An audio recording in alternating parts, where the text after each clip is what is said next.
Olá, pessoal. Tudo tranquilo com vocês? É, Nós vamos dar continuidade, né, agora ao assunto relacionado com o sistema cardiovascular e a gente vai falar um pouquinho sobre as afecções cardiovasculares, né, quais são os problemas que podem acometer esse sistema vascular, quais são os cuidados de enfermagem que podem ser direcionados a essa população. Na aula passada, a gente viu um pouquinho sobre a anatomia e um pouquinho sobre como é que funciona o nosso sistema cardiovascular. E a gente vai ver, sempre é bom a gente dar essa relembrada, né, na anatomia e entender um pouquinho da fisiologia, porque a gente vai ver que essas afecções, algumas delas têm uma relação muito grande, né? E essa relação às vezes está direcionada ao funcionamento de alguma parte anatômica que não está adequado, a, a parte fisiológica também que não está funcionando adequadamente, e tudo isso pode ser complicado, né, para o coração e para todo o sistema cardiovascular. Às vezes nossa alimentação, às vezes nossos hábitos de vida, né, que também contribuem para que a gente tenha o aparecimento dessas afecções. E aqui na aula de hoje, né, a gente vai conversar um pouquinho sobre essas principais afecções, o que é que ocorre dentro do nosso organismo, como é que são, quais são os sinais e os sintomas, o que é que pode acontecer e por que esses problemas fazem mal, né? Quais são os malefícios. E a gente vai começar, né, falando um pouquinho sobre a angina de peito ou angina pectoris, que é um problema bastante comum, geralmente é um problema que antecede o infarto agudo do miocárdio, geralmente é um dos primeiros sintomas que a pessoa sente antes de ter um infarto agudo do miocárdio, e é um sinal bem importante que a gente deve estar atento e a gente deve conhecer para que também a gente saiba lidar com essa situação, né? E a angina é uma síndrome que se caracteriza por dor intensa na parte anterior do tórax, decorrente da falta de sangue, né? A gente vai ter um fechamento, né? Alguma coisa que está impedindo com que o fluxo de sangue, o fluxo que passa pelas artérias coronárias, né? Esteja baixo. E essa diminuição faz com que nosso coração, né? Alguma parte do coração fique com a oxigenação deficitária, né? Consequentemente, o oxigênio, né? Consequentemente, tem o déficit de oxigênio para o músculo cardíaco. E essa oxigenação deficitária faz com que a musculatura do coração ela não atue da forma adequada, né? De forma adequada. Isso faz com que a gente sinta essa dor no peito, que é o sintoma mais característico da angina, e muitas das vezes essa obstrução, né, da passagem correta do sangue por essas artérias coronárias, eles estão ligados, né, essa obstrução ela está ligada a placas, né, de gordura bloqueando a artéria coronária. Isso faz com que o paciente, né, a pessoa venha a ter essas dores, né? Em geral, é causada pela aterosclerose, né, associada a uma obstrução de uma artéria coronária importante e pode ainda ser secundária ao aparecimento de uma estenose, né, ou uma insuficiência aórtica grave, ou um hipertiroidismo também, anemia também pode ocasionar, a ortite também, né, que são as inflamações da aorta, E taquicardia também pode fazer com que a musculatura ela não se oxigene adequadamente. Isso faz com que o paciente comece a apresentar essas características, né? E as principais causas, né, tá ligada à doença arterial coronariana, que aí a gente pode citar, né, a aterosclerose, que é o acúmulo mais para frente a gente vai falar um pouquinho dela, especificamente desse problema, que ela causa esse estreitamento da luz, né? Quando a gente fala em luz de vaso, luz de um vaso, a gente está falando no calibre, né? E quando a gente tem uma obstrução, a gente vai ter, né? Quando a gente tem um estreitamento da luz, a gente vai ter uma diminuição do calibre, geralmente em decorrência de alguma coisa, né? Algum trombo que impede com que o vaso, né? Ele fique com a sua luz no perímetro normal. Arterite também, arterite coronariana, e espasmos arteriais, né, também são problemas, né, são doenças que podem ocasionar a angina, que podem levar a pessoa a ter uma angina de peito. Distúrbios circulatórios também, como a estenose aórtica, hipotensão também, a gente vai ter uma diminuição, né? Através de uma hipotensão, a gente tem uma diminuição do retorno de sangue para o coração. E se a gente tem uma diminuição do retorno de sangue, a gente tem uma baixa da oxigenação também dessa musculatura, o que pode levar a essa angina, né? O espasmo arterial também, como a gente já falou. Distúrbios sanguíneos, como anemia, hipoxemia, policetemia também, todos esses problemas, né, esses distúrbios sanguíneos podem levar a essa angina.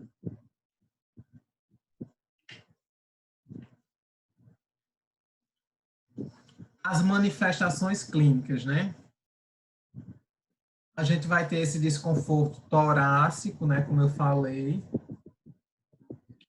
queimação, opressão e compressão do tórax. O paciente também tem essa sensação, né, dispneia, cansaço, tontura, alterações no pulso periférico,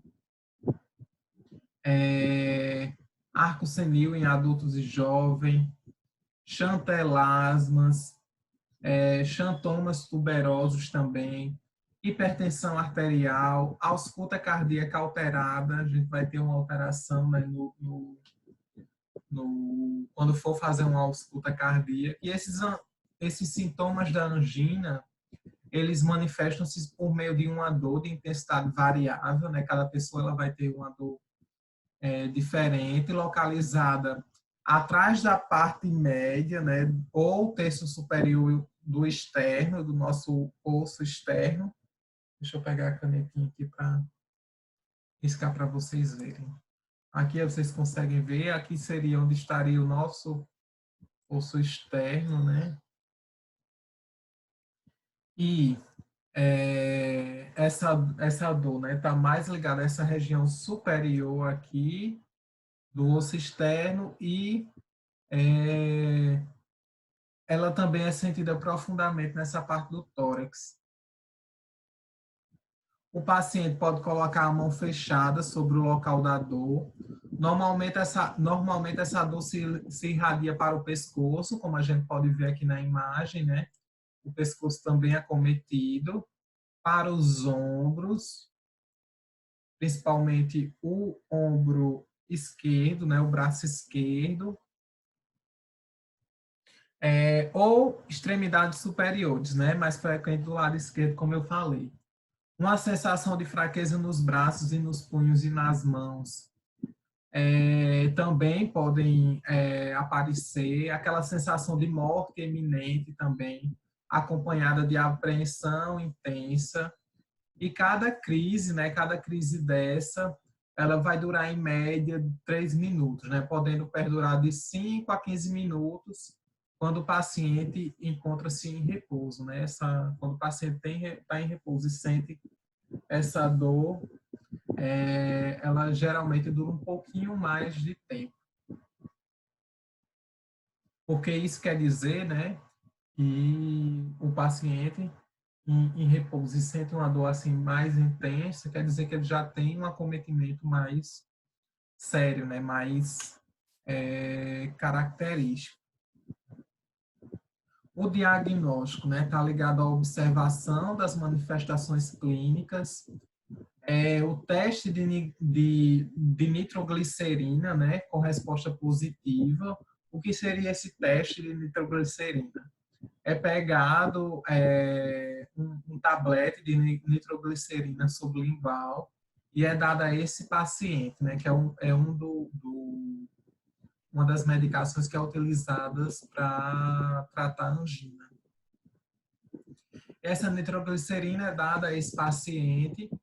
Se a dor no peito ela melhorar, né, a gente tiver uma resposta positiva, isso quer dizer que está diretamente ligado com a angina, né? Essa dor no peito está diretamente ligada à angina. E se não melhorar, provavelmente deve ser outro problema. Por isso que é feito esse teste de nitroglicerina, porque tanto para ver se consegue aliviar logo o problema, né, do paciente, para que ele tenha diminuição da dor, e isso também auxilia no diagnóstico da patologia do paciente. Também pode ser solicitado um eletrocardiograma, que a gente vai falar um pouquinho mais deles na aula de exames, né, do sistema cardiovascular. A gente vai ter uma aula só sobre os exames principais e a gente vai discutir um pouquinho sobre esse eletrocardiograma. E também, no diagnóstico da angina, também pode ser realizado um teste de esforço. Com relação ao tratamento, né? Com relação ao tratamento, a gente pode trabalhar, né, com a redução da carga de trabalho cardíaco. A gente tenta colocar o paciente em repouso para que não tenha excesso de trabalho, né, pelo coração e, consequentemente, a gente consiga dar um descanso para esse coração. Dando esse descanso para esse coração, a gente também vai ter uma diminuição da necessidade de oxigênio e, às vezes, mesmo com a obstrução, a quantidade de oxigênio que vai chegar até esse coração vai ser suficiente para ajudar, né, nesse problema, para que tenha uma melhora. A questão também, né, da diminuição da demanda de oxigênio, que vai ser ocasionada, né, por esse redução da carga, né? Se a gente reduz a carga de trabalho cardíaco, a gente também reduz a demanda de oxigênio. Uma coisa é consequência da outra. O alívio da dor, né? E aí a gente pode entrar com as medicações prescritas pelo profissional médico. Muitas das vezes é feita pela nitroglicerina para ajudar. Prevenção de infarto agudo do miocárdio, né, que é uma coisa importante, porque, como eu disse no começo, às vezes a angina ela vem em consequência, como consequência, né, dessa angina, o paciente pode chegar a ter um infarto se perdurar muito tempo essa falta de oxigenação.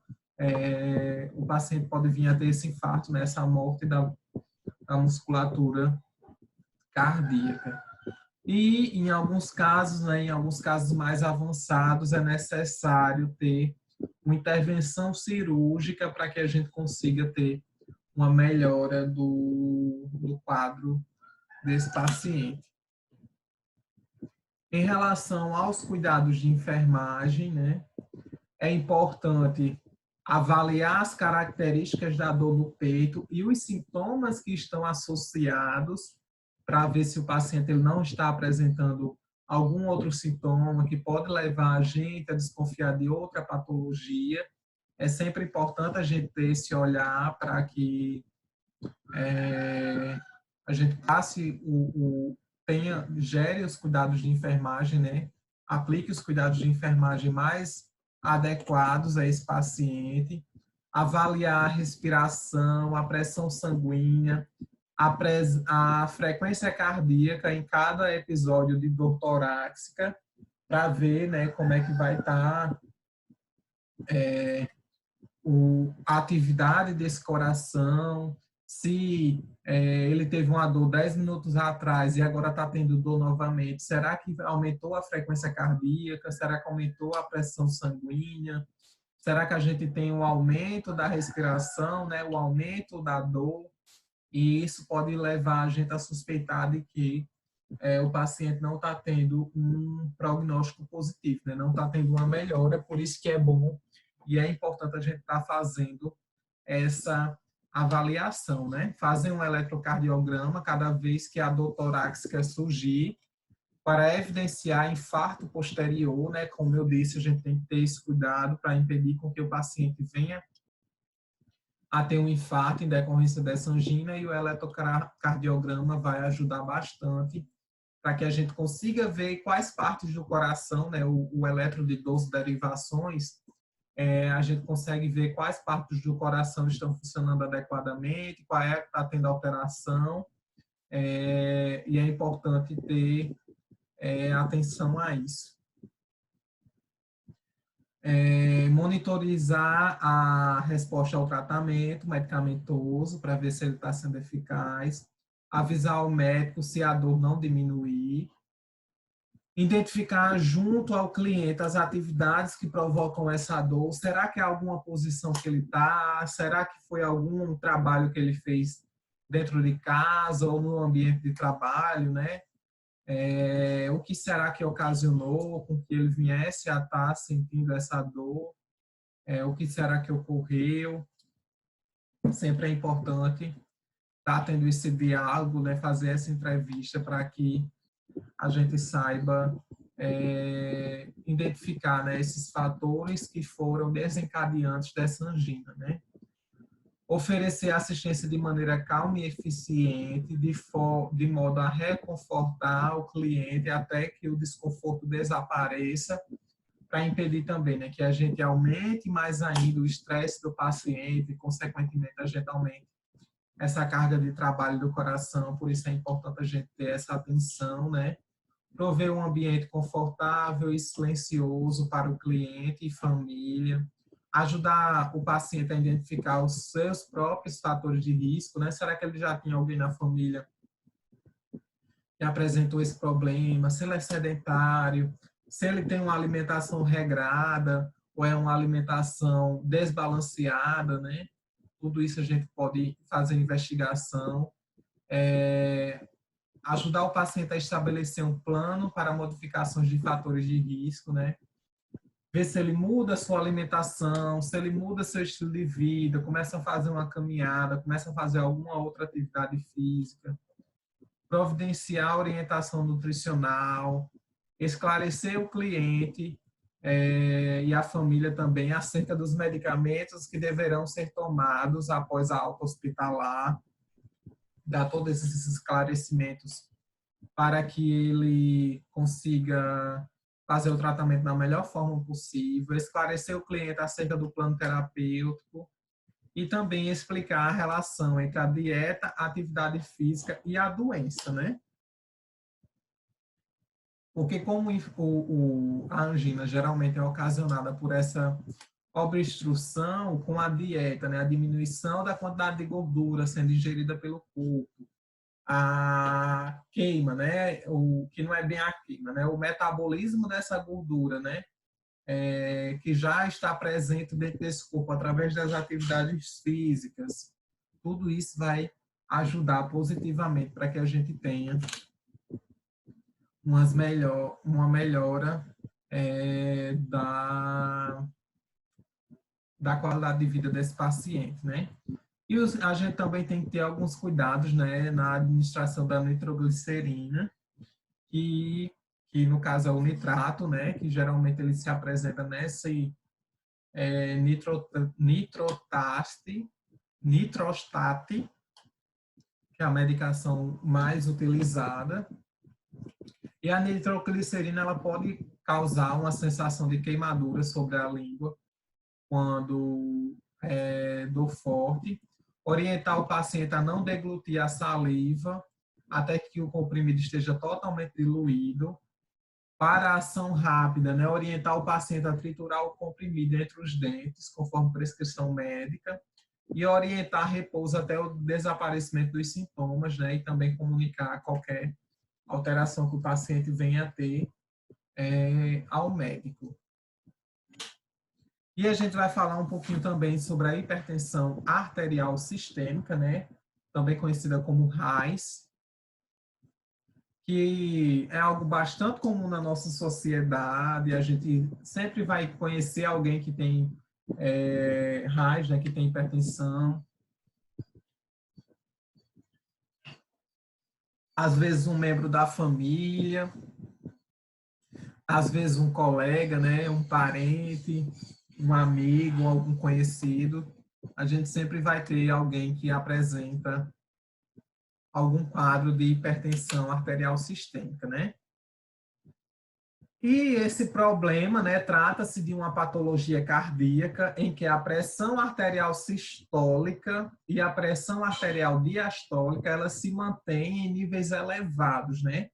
E esses níveis elevados, a gente pode caracterizar a sistólica como 140 milímetros de mercúrio e a diastólica a gente pode caracterizar elevada como 90 milímetros de mercúrio. Aí, quer dizer que, Rafael, se eu tiver uma pressão de 140 por 90, eu sou uma pessoa hipertensa? Não.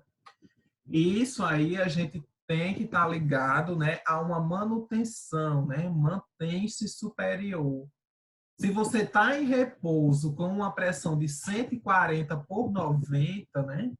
Isso quer dizer, né, de 14 por 9 ou 140 por 90, isso quer dizer que você provavelmente tem hipertensão arterial sistêmica, se você estiver em repouso e essa pressão estiver se mantendo nesses níveis. Agora, se você está fazendo uma atividade doméstica muito cansativa, né, uma atividade física, e sua pressão ela subiu em decorrência dessas atividades, às vezes um estresse ou qualquer outra coisa, e isso é bastante comum, né? Isso é fisiologicamente explicado, porque com o aumento dessas atividades a gente também vai ter o aumento da pressão arterial. Aí só dando continuidade, né?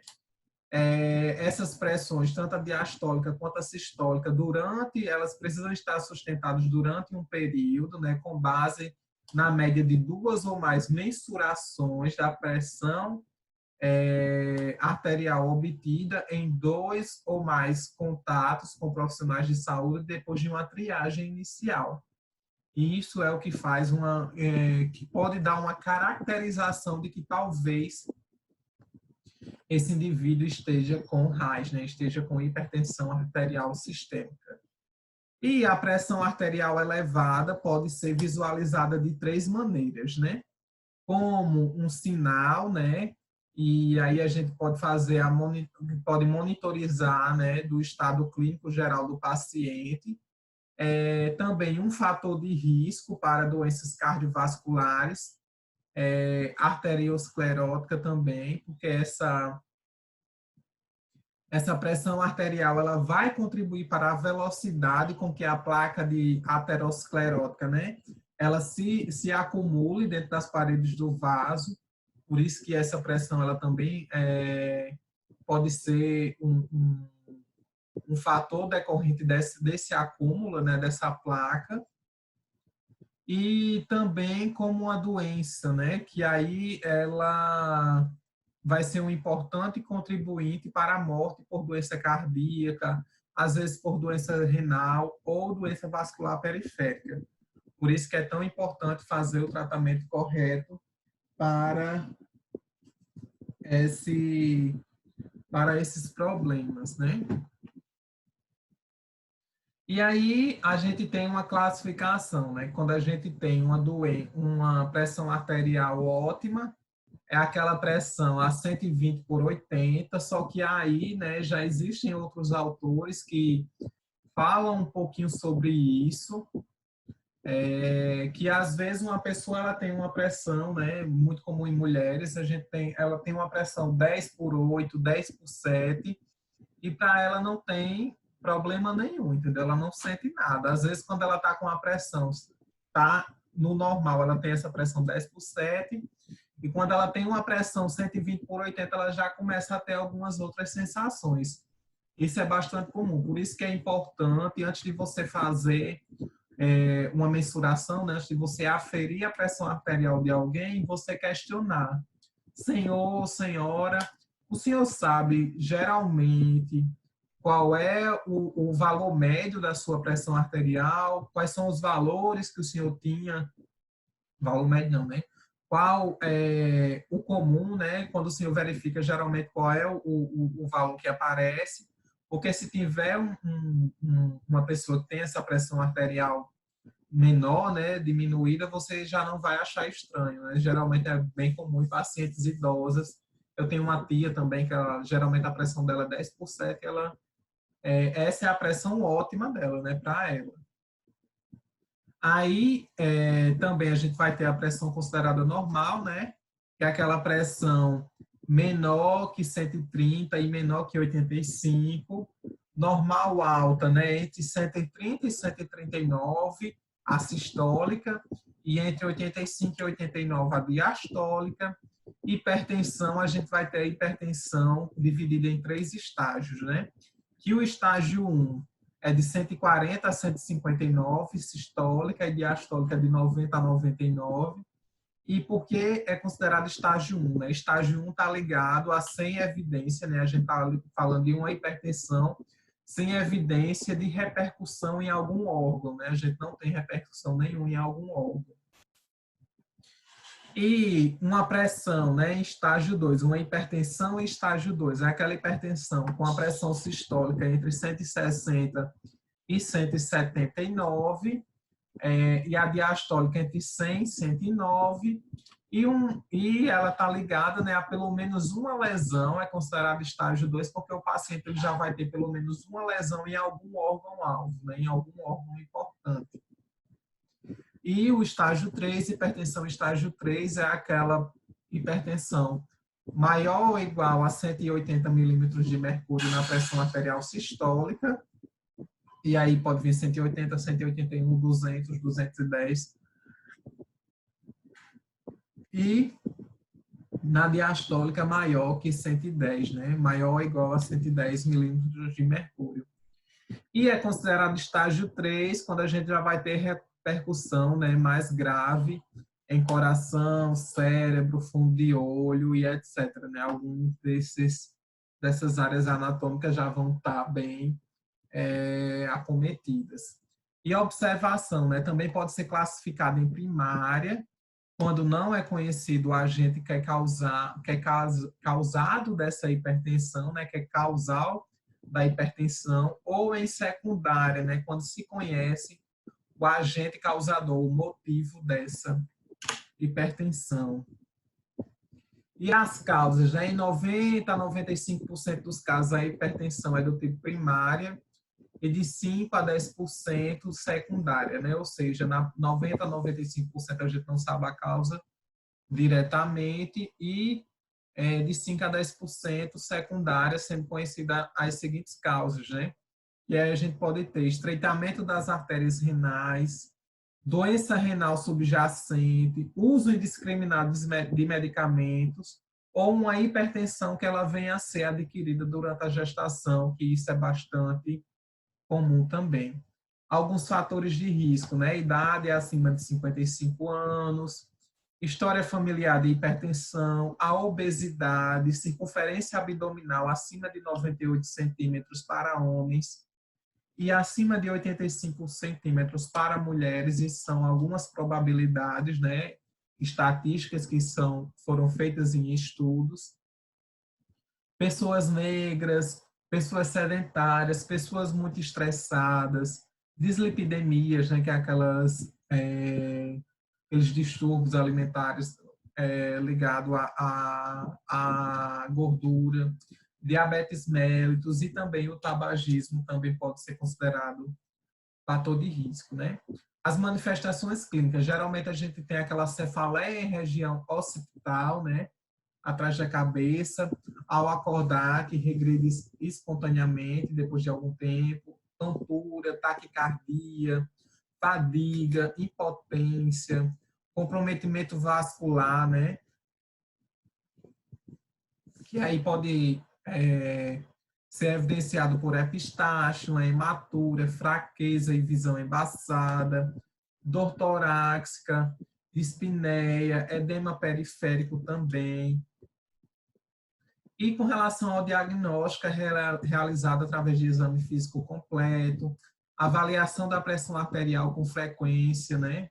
E por meio de exames laboratoriais, e aí a gente pode ter, né? Urinálise, né? Para verificação, fatores bioquímicos também do sangue, eletrocardiograma, ecocardiograma, e também avaliação das manifestações clínicas. E a gente, com relação ao tratamento,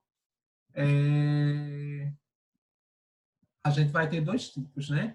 O não farmacológico e o farmacológico. O tratamento não farmacológico é aquele que é usualmente utilizado nos casos de pré-hipertensão, né? Aquelas pessoas que estão pré-hipertensas, ou de hipertensão em estágio 1, né? E aí